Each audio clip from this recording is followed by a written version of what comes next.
All right, we got 20306 Churchill, and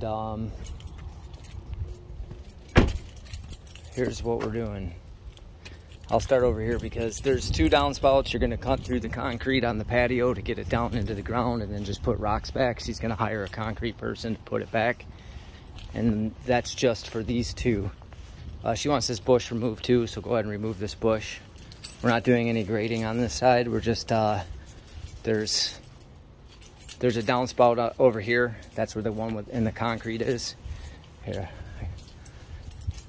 I don't know if you can see it, like, it's down there somewhere. So you're gonna run it through here. You got some issues. Hopefully that's coming from the street, not the backyard. You'll be able to trench back here and possibly jog it over here to trench over here. But anyways, you're connecting this downspout too. And this you're just gonna put somewhere in the middle of the yard where it's not an issue. We're also doing a French drain plus downspouts over here. The downspouts you can use the same trench as the French drain, but once you get to about right here, just bring it up and pop it up. This is going to be solid pipe through this section. She wants the solid pipe to start just past the garage, maybe 5-10 feet, whatever. Obviously you could put the clay and all that back over here, but this is going to be French drain as well as solid pipe from the downspouts that need to be on a separate line. This is all going to be French drain through here, and before we do that, we are going to pull out all these beds here. Don't worry about pulling this out, but we are pulling out the hostas. And if you don't have to pull the boxwood out, I guess don't pull that out, but if you have to, okay. And then we're going to regrade this. And you know, if they got a lot, you can come up to regrade it. And over here, we're going to bring our own style of retaining wall block that matches that. So basically just granite cabin stone. And we're going to build this wall right here like that. And then we're going to take the hostas, and instead of planting them super thick like this, we're going to split them in half. Not like with a shovel, but like every hosta that you pull out, instead of putting two back over here, you're going to put one here and one there. And this whole thing we are going to sod, stay on the customer's property line, repair any sprinklers.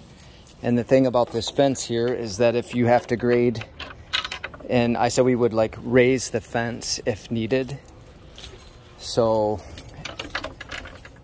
you can kind of see where it's too low.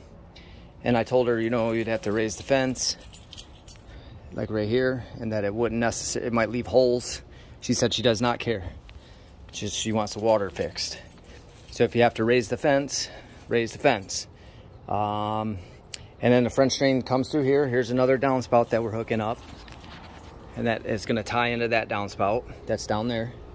Then we're doing a French drain all through here, but we're also removing this retaining wall, all the plants, all the mulch. We're taking it out, and we're going to continue that grade around the house all the way to the edge of the house. And then we're going to rebuild the same wall. You don't have to, I don't know what they did there. Just one course would be fine. Or there might be two courses under there already. I don't know, but just rebuild the wall with this block in the same manner with a new grade coming this way. And she said you could just replant the same plants into the bed, including the hydrangeas, but that if it was easier for you, you could just bring 2 new hydrangeas, or that she might not even want any more hydrangeas because she's sick of them. So all that can be decided at the time of the job, how you're going to landscape this. And then obviously you're going to replace it with mulch. You're going to mulch those beds up there too. This is all going to be French drain too. So depending on where the slope goes to, you'll put your French drain in. You might want to put it inside the bed, or build the bed outside of the French drain, however you want to look at it. And